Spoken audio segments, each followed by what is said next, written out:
भारत माता की, भारत माता की, भारत माता की। बोले कीनाराम बाबा की, कीनाराम बाबा की, बाबा विश्वनाथ की, बाबा विश्वनाथ की, मार्कंडे महादेव जी की, मार्कंडे महादेव जी की, बाबा विश्वनाथ जी की। हर हर महा। आज चंदौली समाचार के सौजन्य से चंदौली कॉन्क्लेव 2026 के इस महत्वपूर्ण मंथन, चिंतन और नियोजन, मैंने मुख्य द्वार पर देखा, ये शीर्षक है चिंतन, मंथन, नियोजन। इस थीम के साथ यह जो भव्य, उपयोगी, महत्वपूर्ण आयोजन है, इस मौके पर मंच पर उपस्थित इसी सैयदराजा के लोकप्रिय विधायक श्री सुशील जी,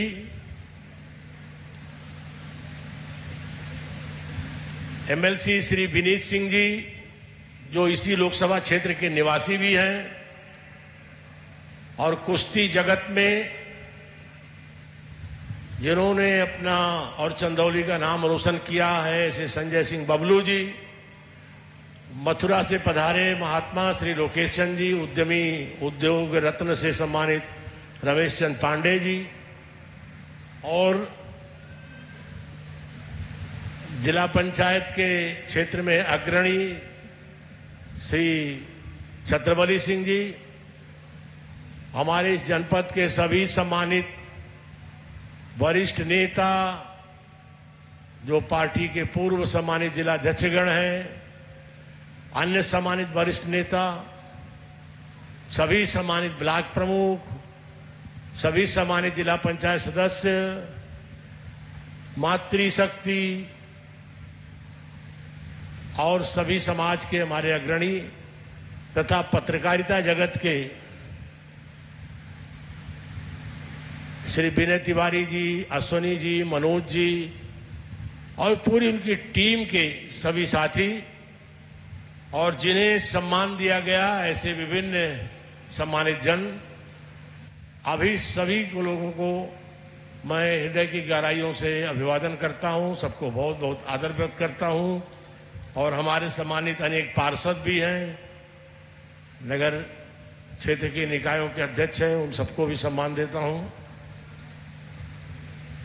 मैं कुछ बात आगे कहूं, इसके पहले कुछ प्रश्न है, उत्तर देना है। उन्होंने कहा बोलते समय देंगे, तो विनय तिवारी जी, 2 शब्द कहने के बाद उत्तर दूं कि उत्तर पहले दे दूं? पहले उत्तर दे दें। भाई, आप लोगों का आयोजन है, आप लोगों से पूछ के ही तो बोलना है। सबसे पहले तो मैं इतने भव्य, अच्छी सोच के आयोजन के लिए आप सभी को, विनय जी, आपकी सारी टीम को बहुत बहुत बधाई, बहुत बहुत शुभकामनाएं। ये बड़ी शानदार शुरुआत आप लोगों ने चंदौली में किया है, इसके लिए बहुत बधाई के, और आपकी सारी टीम बहुत बधाई के पात्र है। यहां पर श्रीमती शशि उपाध्याय ने महिलाओं के उत्थान के लिए विषय उठाया है। बड़ा महत्वपूर्ण आपका विषय है। हमारी पूरी सरकार देश प्रदेश की महिलाओं के उत्थान में लगी है। मोदी योगी जी की सरकारों की सभी योजनाओं को महिलाओं के उत्थान के दृष्टि से अपनाया गया है, और चंदौली में आकांक्षी जिला होने के नाते उसका बहुत अच्छा प्रयोग हुआ है। आंकड़े बोलते हैं, फिर भी आप लोगों के लिए आप अग्रणी हैं, समाज जागरूक है, तभी आपने सवाल किया है। कोई ऐसे मन में योजना हो, वरना अभी सुशील जी से मैंने जानकारी ली, उन्होंने बहुत से चीजों को, योजनाओं को विस्तार से रखा है, प्रारंभ में ही उनको आग्रह हुआ था, उन्होंने विषय रखा है। उसमें ऐसे बहुत से विषय रखे गए जिसमें महिलाओं के उत्थान का विषय है। हाँ, आगे मेरे मन में जो विषय था, यहाँ के लिए इंजीनियरिंग की शिक्षा और कुछ और ऐसी शिक्षा, जैसे मेडिकल का काम हम लोगों ने किया, जहाँ बेटे बेटियां दोनों पढ़ रहे हैं। ऐसे मैंने पोस्ट ग्रेजुएशन जैसे यहाँ मैंने कराया, जो कॉलेज अपना धानापुर का था, पहले केवल ग्रेजुएशन था। महिलाओं की शिक्षा की दृष्टि से कमलापति में केवल कुछ विषयों में चल रहे थे, उसे विस्तार दिया, जो पंडित कमलापति स्नातकोत्तर। ऐसे कई योजनाएं थी जो अभी प्रसंगवश मुझे रुक जाने के कारण वो रह गई। फिर भी अभी बहुत कुछ योजनाएं हैं। मैं आज आपके इस सवाल के नाते, कल ही हमारी पार्टी ने जो सरकार को सुझाव देती है, उसकी पहल पर नारी शक्ति बंधन के अभियान शुरू किए गए हैं। और उसमें मैं आपको और आपके माध्यम से चंदौली की इस महान धरती की सभी महिलाओं को आश्वस्त देता हूं कि भारतीय जनता पार्टी माननीय मोदी जी की अगुवाई में और उस अगुवाई में, उत्तर प्रदेश में योगी जी की अगुवाई में, जिसमें कंधे से कंधा केशव मौर्य, ब्रजेश पाठक, पंकज चौधरी हाथ मिला रहे हैं, साथ दे रहे हैं। देश में माननीय राजनाथ सिंह जी, माननीय अमित शाह जी, माननीय नितिन नवीन, ये सब लोग जो योजनाएं अभी ली जा रही हैं, 33% आरक्षण के साथ साथ, आप सब पढ़ ही रहे होंगे, विशेष सत्र संसद का होने जा रहा है, उसमें नारी शक्ति के ही उत्थान के सारी पहले हो रही हैं। आगे आप लोगों के मन में कोई रचना हो, मैं अपनी ये जो टीम बैठी है और यहां जो टीम बैठी है, इन सबके भरोसे मैं भरोसा दे रहा हूं कि उसमें हम हाथ बटाएंगे, सहयोग करेंगे। कोई चीज जो मन में कल्पना हो कि यहां ये होना चाहिए। बहुत अच्छा आपका विषय था। ये बिंद जी का जो सवाल था, छोटे छोटे ऑफिसों के लिए लोगों को भटकना पड़ता है। मैं आपको बताना चाहूंगा, मैं किसी की आलोचना में नहीं बोल रहा हूं। महोदया ने 97 में जिला तो अलग घोषित कर दिया, लेकिन मोहम्मद बिन तुगलक भी जब राजधानी दिल्ली से दौलताबाद ले गया था ना, तो रास्ते भर का राशन पानी का इंतजाम लेके चला था। वो अलग बात है कि वहां दौलताबाद जो महाराष्ट्र में है, वहां पानी का इतना अभाव हुआ कि आधे लोग मर आ गए, तो फिर दौलताबाद से दिल्ली चला गया। मैं बड़े कड़े शब्दों में आज बता रहा हूं, अलग जिला महोदया ने घोषित कर दिया, लेकिन 1 रुपए का बजट प्रावधान नहीं किया कि जिला बनेगा तो उसके लिए ऑफिस चाहिए, पुलिस लाइन चाहिए, विकास भवन चाहिए, ऑफिसर्स बिल्डिंग चाहिए। केवल घोषणा कर दिया। क्यों? क्योंकि यहां उनको थोड़ा पारितोषिक एक ही सीट पर मिला और पर नहीं मिला, तो उन सब का परिणाम ये निकला कि उन्होंने बजट प्रावधान नहीं किया था। और सब जिला अलग होने के बाद सारे बजट प्रावधान माननीय योगी जी की सरकार आने के बाद प्रथम और द्वितीय चरण में सारे किए गए हैं। उस प्रावधान में सारी चीजें बन चुकी हैं। श्रेय लेना, ये बोलना, वो बोलना अपनी जगह है। न्यायालय भी शुरू और पुलिस लाइन का काम भी शुरू। एक मल्टीपर्पज यहाँ पर बहुउद्देशीय भवन जो 70 करोड़ की जमीन में 56 एकड़ की जमीन गृहीत है, 70 एकड़ जमीन में, बहुत बड़ी महत्वाकांक्षी सीमावर्ती राज्य में, वो शुरू। और इसके साथ साथ ये जो ऑफिसेज बिखरे हुए हैं, मैं आपको लेटेस्ट जानकारी, चंदौली में 10 बरस आपका एमपी रहा हूं। मेरे भाव हमेशा विकास के लिए रहते हैं, इसलिए मैं अपने को पीछे नहीं ले जाता। अभी भी कहीं ना कहीं हमारे सभी माननीय जनप्रतिनिधि, माननीय सुशील जी और माननीय रमेश जायसवाल जी, माननीय विनीत सिंह भी जिले से अपना लगाव रखते हैं, इसी लोकसभा के निवासी होने के नाते। पार्टी के लोग, सभी अन्य वरिष्ठ लोग, सभी सम्मानित ब्लॉक प्रमुख, जिला पंचायत से जुड़े लोग, सब लोग लगे रहते हैं। हम भी उसमें हाथ बटाते हैं।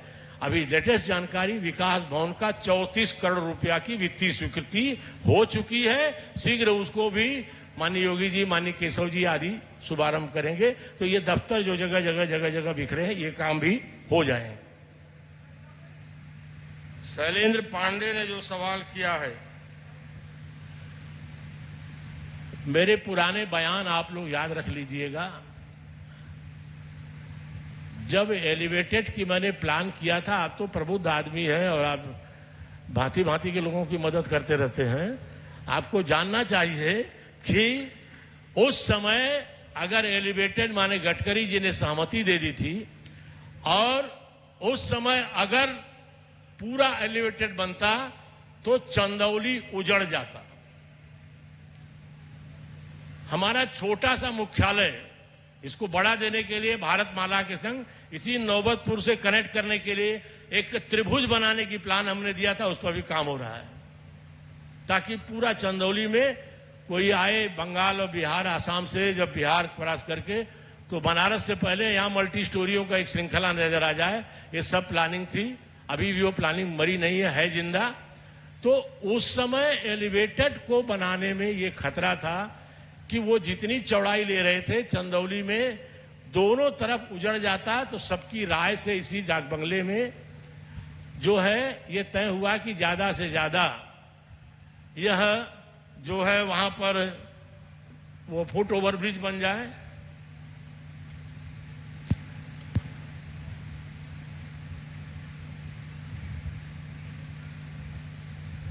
वो फुट ओवर ब्रिज बन जाए। तो अपने आप पता कर लीजिएगा, देश में आप सब लोग भ्रमण करते रहते हैं, यह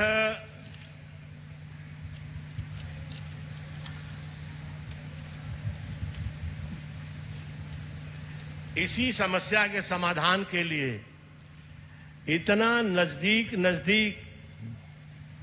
इस जगह एलिवेटेड के आसपास फुट ओवर ब्रिज, और उसमें भी रैंप वाला फुट ओवर ब्रिज जिस पर स्कूटर, छोटे टेम्पो भी पार कर सके, वो मैंने गडकरी जी से पास कराया।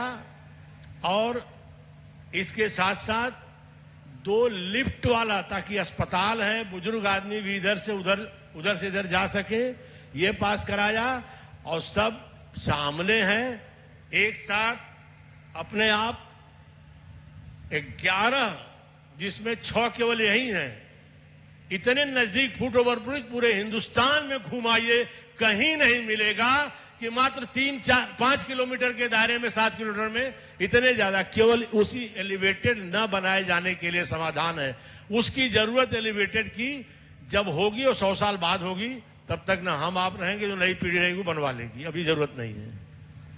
तो यह इतने नजदीक अब पूरे अगर आप सवाल किए तो बता दे रहा हूं, कुल गौरा उपरवार, हरिहरपुर, संधा, उमरहा, अड़े, यह 5 है उधर, और Vikas Bhavan, police line, railway station, Kamlapati अस्पताल, मिल्कीपुर, ये जो मिल्कीपुर उधर जा रहा है आपका नारायणपुर वाली रोड, और डीएम ऑफिस के पास, ये सब का शिलान्यास गडकरी द्वारा वर्चुअली हुआ था संधा में। सब निर्माणाधीन है, आप देख भी रहे होंगे कि बन रहा है, और धीरे धीरे सब पूरा होगा। इसलिए वो बात आपका, एक कोई रवि जी हैं, नमो घाट के सामने वाला सवाल है।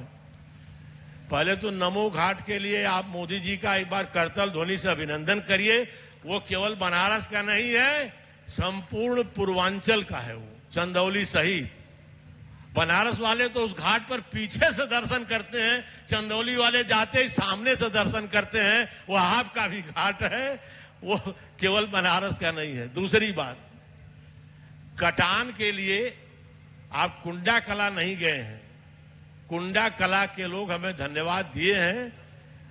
बड़े बजट से नीचे मिनिमाइज बजट करके और 21 बड़ी ठोकरें बना करके 20 करोड़ की लागत से वहां पर कुंडा कला में जो ठोकर बनी, इससे पूरा कुंडा कला बचा है, वो उसके सामने ही पड़ता है।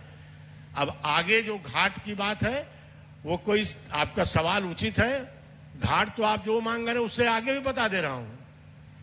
मैं उनको पुरस्कार दिया गया है, अजय जी को मैं भी बधाई देता हूं। इन्होंने विकास भवन के फंड से मेरे द्वारा जो भविष्य की योजनाओं में घाट प्रस्तावित थे उसमें नरौली भी एक था। नरौली में इन्होंने शुरू कर दिया विकास भवन से, इसके लिए बधाई के पात्र हैं अपने विकास के फंड को समेट करके। तो ऐसे कई घाट हैं, वो मैं आपको बता दूंगा।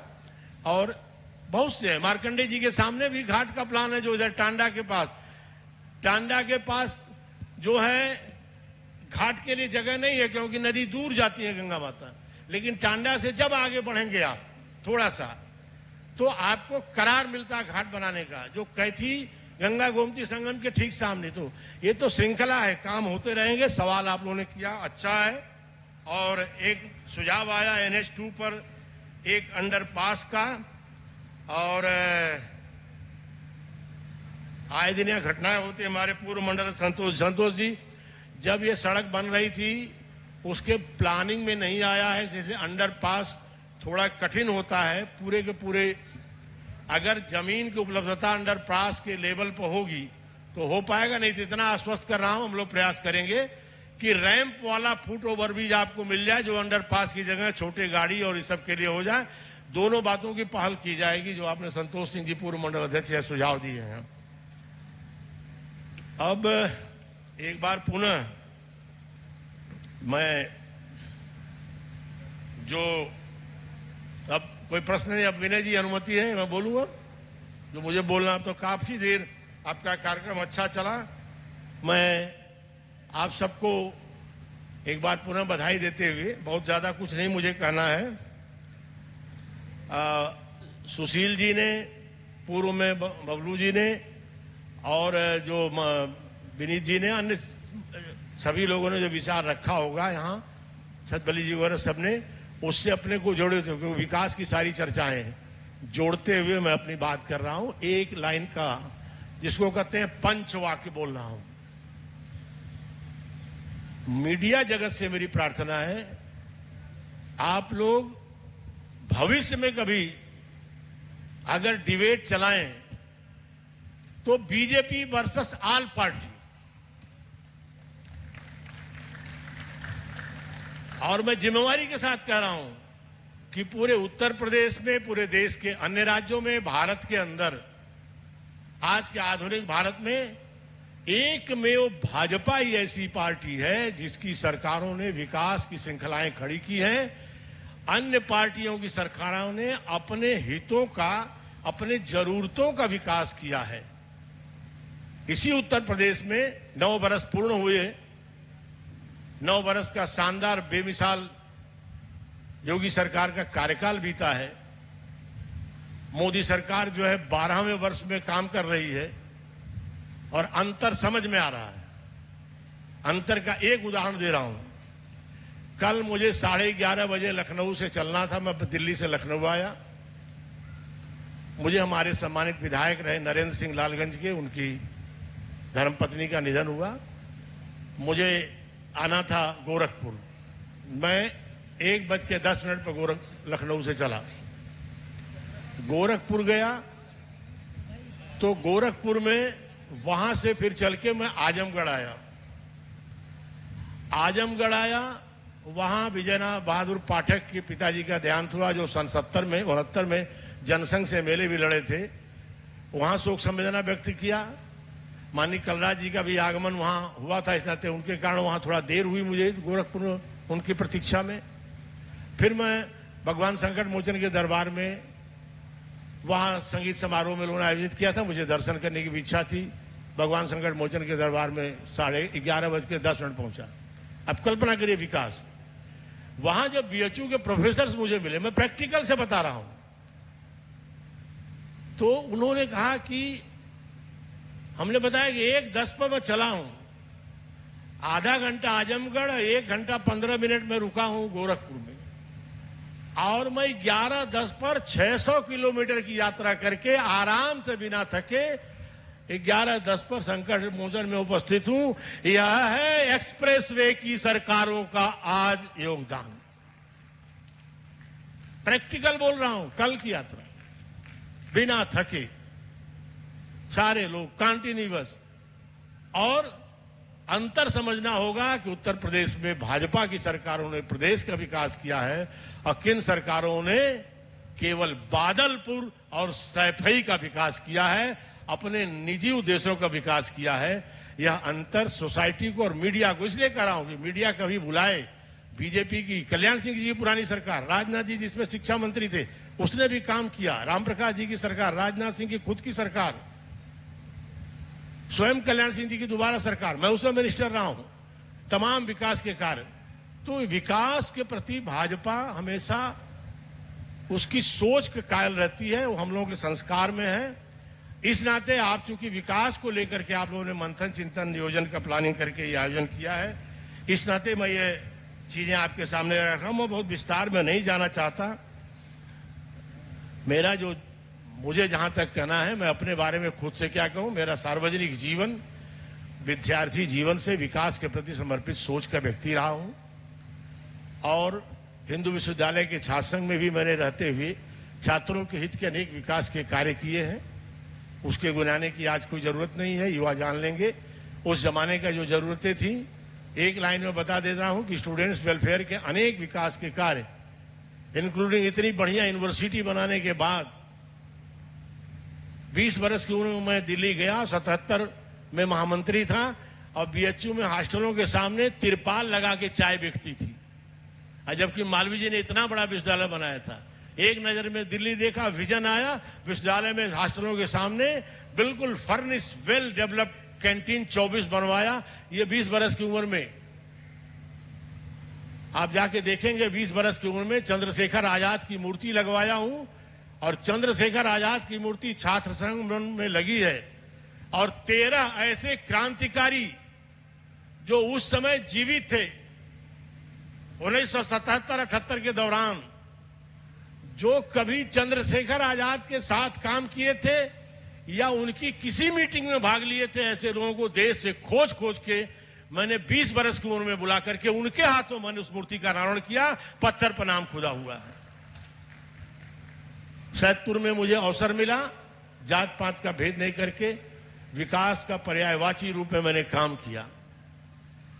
आपके यहां 10 बरस तो विकास हम लोगों के नस में बसा है और आज भी, आज हम नहीं हैं, लेकिन हमारी पार्टी के यहां 3 विधायक, यहां एमएलसी मौजूद हैं, वरिष्ठ विधायक हैं सुशील सिंह जी, सब लोग मिल करके केंद्र और राज्य सरकारों के जो काम है उसको आगे बढ़ा रहे हैं।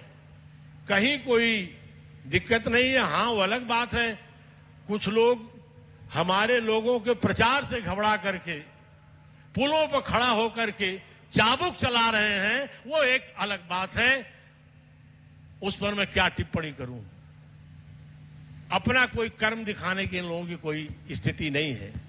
अनेक बार, आज भी 2 बरस बीतने को जा रहा, उन्हें अवसर मिले और एक सज्जन को 4 बार से अवसर मिला है। कुछ छोटे मोटे विधायक निधि के काम दिखाने के अलावा कोई काम दिखाने की स्थिति नहीं है। इस नाते आपकी इस पहल के माध्यम से मैं कहना चाहूंगा कि विकास के लिए हम लोगों ने, और आपका जो नियोजन है उस नियोजन के लिए काफी देर से कार्यक्रम चल रहा है। मैंने यह जो पुस्तक छपाई थी, इस पुस्तक जो चुनाव में आया था तो सारा कैलकुलेशन आप लोगों के, मेरा 14 में चुनाव प्रचार का अगर मेरा भाषण आप लोगों को याद होगा तो मैं कहता था कि 5 करोड़ की सांसद निधि नहीं, 5000 करोड़ के विकास यदि न करे तो जनप्रतिनिधि क्या। और मैंने अपना 10 बरस का कार्यकाल पूरा करते समय जो मेरी पुस्तक बटी थी उसमें 18,000 करोड़ से अधिक का विकास करके प्रत्यक्षम किम प्रमाणम सामने बीच के एक योजनाओं का उल्लेख करके दिया था, जो ऑनगोइंग है। हाँ, थोड़ा शिथिलता हो सकती है क्योंकि उसको खटखटाने वाला आदमी, उसको समय समय पर मैं थोड़ा उस मामले में रुक सा गया हूँ, रास्ते में पड़ाव पर ठहरा दिया गया हूँ किसी थोड़ी सी चीजों के, लेकिन अन्य हमारे साथी उसमें हाथ बटा रहे हैं। रह गया भविष्य का भी, अगर आप लोगों को प्लानिंग याद होगी तो मेरी उस बुकलेट के अंदर जो आपने नियोजन माने प्लानिंग इन द फ्यूचर, भविष्य की कार्य योजना, एक संकल्प मेरा एक उस पुस्तक का भाग था। ये आपके सामने है 36 योजनाएं, मैं इसमें महिलाओं का भी है, ये मैंने 36 योजनाएं भविष्य के लिए बनाई थी। जब फिर आऊंगा, नहरों का पक्काकरण है, चोचकपुर और नगवा के बीच में पुल का बनाया जाना जो प्रोसेस में है। हम सुशील जी उसमें बीच में भी बातचीत करते रहे हैं, जो उसके विषय पर काफी प्लानिंग में। टांडा के बाद पक्का पुल गंगा नदी पर, इसके साथ साथ नहरों का पूरा पक्कीकरण, अन्य शैक्षणिक सुविधाएं। इस 36 में 7 उस पार की योजना है और 15 इस पार की योजना है और 13 योजनाएं जो दोनों जिलों को प्रभावित करती हैं ऐसी हैं। जैसे मान लीजिए टांडा कैथी का पुल बनेगा तो बनारस को भी लाभ होगा, चंदौली को भी होगा। नगमा चोचकपुर का गंगा पुल बनेगा तो गाजीपुर को भी लाभ होगा और चंदौली को भी लाभ होगा। ऐसी मेरी सारी प्लानिंग, तो नियोजन, ये मैं पुस्तक लेके आया था, एक एक योजना पढ़ूंगा तो काफी बड़ा समय जाएगा। तो ये सारी की सारी चीजें, हम सब लोग विकास के प्रति समर्पित रहे हैं और आगे आप लोगों का एक बार पुनः ये जो यहाँ पर अन्य लोग, और आज भी मैं थोड़ा कठिनाइयों में था, इधर बीच में मैं अभी भी हूँ, पारिवारिक दिक्कतें होती रहती हैं, जिसके कारण मैं 2 बरस बीतने पर, पहले सोचा था 1 बरस, फिर नहीं, लोगों के बीच की आगे जो योजनाएं मैंने की थी उसमें अभी कहाँ कहाँ दिक्कतें, कहाँ कहाँ पहल चल रही है, उसमें हमारी पहल अभी भी चलती रहती है, बातचीत चलती रहती है। पर्यटन की योजनाएं हैं, पूर्व गंगा के घाटों की योजनाएं हैं, श्री मार्कंडेय महोत्सव रुका हुआ है, ऐसे अनेक प्रसंग हैं, नहरों के पक्कीकरण की योजनाएं हैं, उन सब में पहल चलती रहती है। लेकिन अभी जो काम दिखलाई पड़ रहे हैं, ट्रेनों के ठहराव के हों, नैतिक रूप से अभी यहाँ पर जितनी ट्रेनों के ठहराव हुए हैं, लेकिन हाँ, समय से अंदर उस समय मेरे पहल पर नहीं हो पाए, उन्हीं पत्रों पर बाद में हुए। मैं आज बोल दे रहा हूं, बीच में नहीं बोला था कभी। मुझे बुलाया गया था उद्घाटन में ठहराव पर, मैंने कहा मेरे अन्य मान्य जनप्रतिनिधि जाएंगे, मैं नैतिक रूप से आज पद पर नहीं हूं। तो वह क्रम भी पूरा हो रहा है। जितने विकास के बड़े प्रोजेक्ट हैं, कहीं कोई रुक नहीं रहे हैं। मैंने आपको ये ओवरब्रिजेस की बात तो सरेन जी के सवाल के माध्यम से मैंने बताई।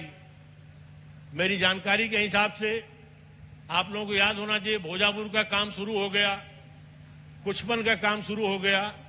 अगर आपको याद होगा कि चुनाव की घोषणा से पहले माननीय मुख्यमंत्री के करकमलों से, योगी जी के करकमलों से, जो यहां पर बड़ी सभा में शिलान्यास हुआ था, तो भोजापुर कुछमन का शिलान्यास भी मैं उसी समय करा चुका था, जो कार्य आज प्रगति पर है। वो जो पुलों पर टहल के लोग चाबुक चलाते हैं, उनके लिए बताना चाहता हूं कि मैं किसी की आलोचना में नहीं बोल रहा हूं, मैं केवल बताने के लिए बोल रहा हूं कि मेरी कल्पना ये थी कि मैं उत्तर प्रदेश की एक ऐसी लोकसभा बना दूं इसे, जहां कहीं भी एक भी अंडरपास बिना, माने रेलवे क्रॉसिंग की समस्या ही समाप्त कर दूं। यहां तक कि भैंसौर में मैंने अलग से स्वीकृत कराया जहां कोई रेलवे क्रॉसिंग नहीं थी, और वो काम गतिरोध पड़ा, अवरोध पड़ा, फिर भी उसे मैंने हारने के बाद भी मैं उसको पूरा करवा रहा हूं। काम रुक रुक के शुरू हो रहा है, वह काम भी ऑन प्रोसेस है। इसमें केवल पूरे, मैं अगल बगल सब जगह देख लेंगे, घूम लेंगे, अभी भी भारत सरकार की इस नीति के बावजूद की सारी क्रॉसिंग खत्म करना है। भारत सरकार की इस नीति में अगर आपको ध्यान होगा तो महामहिम राष्ट्रपति के धन्यवाद प्रस्ताव पर बोलते हुए प्रधानमंत्री जी ने, लोकसभा में तो मन उनका क्षुब्ध हो गया, नहीं जवाब दिए, राज्यसभा में जवाब देते उन्होंने एक बड़ी महत्वपूर्ण बात कही थी। मैं आप सबका ध्यान, मीडिया जगत का ध्यान खींचना चाहूंगा। उन्होंने कहा था क्या क्या काम 11 बरस में मोदी जी ने किया, मोदी सरकार ने, भाजपा सरकार ने, वो तो गिना। उन्होंने कहा यह भी ध्यान दे लोग कि लगभग 1.25 लाख से 1.5 लाख जिंदगियां हमने बचाई हैं, जो स्कूलों के बच्चे रेलवे क्रॉसिंगों पर दुर्घटना का शिकार हो जाते थे। सारी क्रॉसिंगों को मैंने बंद करके अंडरपास और ओवरब्रिज बनाने के काम कराए हैं। यह बहुत बड़ी बात उन्होंने कही थी। इस बात का फायदा उठाते हुए हमने पूरी कोशिश की कि हमारे यहाँ कोई भी रेलवे क्रॉसिंग चंदौली में न रह जाए, और आसपास जिलों में कभी जाएंगे आप नजर दौड़ा लेंगे। अभी भी कोशिश चल रही है सरकार की, दोनों सरकारों की। क्रॉसिंगें खत्म हो रही हैं, ओवरब्रिज अंडरपास बन रहे हैं, लेकिन फिर भी केवल 2 रह गई हैं। आज बता दे रहा हूं, ये अखबारी बयान वाले चाहे जो करेंगे वो उनका विषय है, लेकिन आज बता दे रहा हूं हमारे जनप्रतिनिधि इस बात में सहयोग करेंगे और मैं करूंगा कि केवल 2 क्रॉसिंगें रह गई जो मुझे देर से ध्यान में आया। किसी ने ध्यान नहीं दिलाया, खुद उन क्रॉसिंग को रुकने के कारण मुझे यह ध्यान आया। वह एक धीना की क्रॉसिंग चंदौली जिले में और बीरापट्टी की क्रॉसिंग वाराणसी जिले में। मैंने दोनों को लिखा पढ़ी, जब 1 महीना कार्यकाल रह गया था कर दिया, फाइल प्रोसेस में है। संसद में रहने का लाभ रेलवे के माध्यम से काम करने में बहुत सांसद को मिलता है। मैं खुद ही आमंत्रण दे रहा हूं महोदय को कि थोड़ा कोशिश कर लें, मेरे पत्र पर आगे बढ़ के थोड़ी पैरवी कर लें, शायद जनता का भला हो। जीतना हारना अपनी जगह है, जनता को लाभ मिलना चाहिए। और मुझे समझना हो तो मैं इस प्रकृति का नेता हूं कि पहला यह चुनाव था कि चुनाव हारने के बाद मैं जीते हुए को बधाई नहीं दे सकता, ऐसा माहौल हो गया था। और ना जितने चुनाव में जीता हूं, मुझसे हारने वाले पंडाल छोड़ के चले गए, लेकिन सैदपुर के इतिहास गवाह है, मैं जब जब चुनाव हारा हूं, जीतने वालों को माला पहना के यह कह के चला हूं कि जनता आपके हवाले, मेरे अनुभव का लाभ लेना हो तो आप मुझसे ले सकते हैं। मैं वो नेता हूं, गवाही लेना हो तो कैलाश यादव से, और राजनाथ यादव तो रहने गए, दीना पांडे रहने गए, लेकिन उन लोगों से कोई जाके पूछ सकता है कैलाश यादव से कि मैंने स्वयं चुनाव हारने के बाद कहा कि मेरे दिमाग में बहुत सी योजनाएं हैं, जबकि उन्होंने कहा कि आपने इतना सैदपुर में कर दिया कि कोई सड़क प्रस्ताव की जगह नहीं। हमका अभी बहुत सी योजनाएं हैं, कभी आप जो है बुलाइएगा या मेरी चाय पीजिए, मुझे पिलाइए, मैं बताऊंगा। ये तो जीत हार लगी रहती है। मैं उस प्रकृति का नेता हूं, उस प्रकृति की सोच रखता हूं, आज भी वही सोच है। तो इस तरह से विकास के प्रति हम लोग लगातार लगे हुए हैं और आगे भी लगे रहेंगे, यह मैं आप सबको भरोसा देता हूं। और मैं भविष्य में, हम पार्टी के सिपाही हैं, पार्टी की योजना के अनुसार हम काम करते हैं। हम आज भी भाजपा के एक जिम्मेवार कार्यकर्ता हैं। भाजपा जो मुझे काम सौंपती है उसे जिम्मेवारी से करता हूं। यहां पर हमारे माननीय जनप्रतिनिधि, हमारी पार्टी की टीम के लोग हैं, अनेक हमारी पार्टी के ब्लॉक प्रमुख हैं, जिला पंचायत सदस्य हैं, पार्टी के पदाधिकारी हैं। ये सब लोग कहीं न कहीं अपने माध्यमों से काम करने में लगे हुए हैं। जीत हार अपनी जगह है।